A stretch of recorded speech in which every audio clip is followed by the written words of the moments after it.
Suite aux altercations et aux violences qui ont été perpétrées le 1er janvier dans le département de Logoualé, précisément dans le village de Koulenlé, une mission d'évaluation, d'imprégnation et d'écoute des populations a été diligentée ce mardi 7 janvier par le ministère de la Cohésion nationale, de la solidarité et de la lutte contre la pauvreté dans les deux villages protagonistes que sont Koulenlé et Soapleu.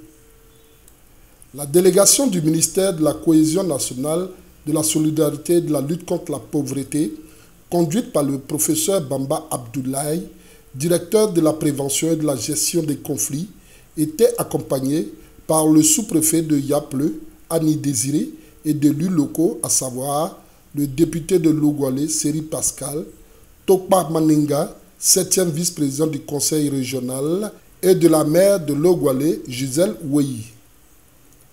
La délégation a successivement parcouru les villages de Soapleu et de Koulenlé pour s'enquérir des faits, écouter et recueillir les versions afin de rendre compte à la ministre Belmonde Dogbo en charge de ce ministère dans l'optique de trouver des solutions de règlement à ce conflit. Le professeur Bamba Abdoulaye, chef de cette mission d'écoute, a félicité les autorités locales pour leur promptitude aux premières heures de cet incident qui a ramené une accalmie grâce à leurs différents appels à l'apaisement.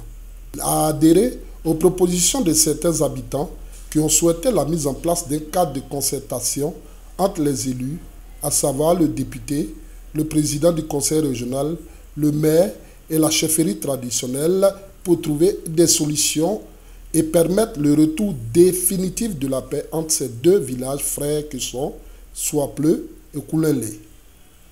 Madame Gisèle Ouéhi Kofi, le maire de la commune de Logoualé. Je voulais à cette occasion dire merci au président de la République, son Excellence Alassane Ouattara, à travers le ministère de la Solidarité et de la Cohésion sociale. Tokpa Manenga, 7e vice-président du conseil régional du Tokpi. J'avoue que nous avons fait les deux villages et c'est une situation malencontreuse. Et nous savons que le fond intérieur, qu'il n'y a aucun mal, il n'y a aucune animosité l'un avec l'autre. Nous sommes convaincus que dans très peu de temps, les choses vont entrer dans l'ordre. Nous les encourageons et nous incitons véritablement la notabilité à se rapprocher. Je suis le noir Seri Pascal, député des cas sous-préfecture Logoualé, Ziogoune, Bogoune et Yapleu. Le mot d'apaisement, tu parles dans un pays d'Alassane Ouattara qui tourne la paix, et puis il n'a pas avoir les mots d'apaisement. L'apaisement, c'est notre souhait. Mais comme les dégâts viennent de se commettre, on est en train d'aller doucement à l'apaisement. Et on va atteindre l'apaisement. Il n'y a rien à faire. Parce que les deux villages sont de même tribu, même canton. Ils sont des frères, ils sont mariés entre eux. Et voilà, ici c'est mon village paternel, l'autre côté c'est mon village maternel. On est malin aussi, c'est son village paternel, l'autre côté c'est son village maternel. Donc ça veut dire que nous sommes obligés, quelle que soit l'issue, de nous attendre. Comme la scène vient de se passer, on calme les esprits pour que l'attente soit parfaite. Et on va réussir. Je suis sûr qu'on va réussir. On est dans le pays du Foué-Boigny, on est dans le pays du président Alassane Ouattara, qui donne la paix. Il n'y a pas de raison qu'on ne puisse pas s'attendre. Écoutez les belligérants, afin de recueillir les causes profondes des oppositions et du conflit, et surtout d'envisager des solutions pour que la cohésion puisse revenir définitivement dans les deux localités. Et c'est des recommandations que nous ferons à notre hiérarchie et qui prendra donc les décisions idoines pour que définitivement la paix revienne entre les deux villages frères qui sont unis par des liens séculaires, qui sont unis par le mariage et tout les rapproche. Seulement cet incident a semblé les diviser, mais on a senti des prédispositions à un retour définitif à la paix au niveau des deux populations. Et donc c'est ce que nous allons dire à Madame la ministre qui prendra toutes les dispositions, comme elle le fait habituellement, pour que la cohésion redevienne définitivement dans les deux localités. Dans un premier temps, c'est le pardon, la tolérance. Considérer que ce qui est arrivé était un acte de Satan, puisque quand on a écouté les deux populations, tous les unis. Et donc, parfois les rumeurs, parfois les incompréhensions, parfois l'intolérance peut être à la base de ce genre de situation.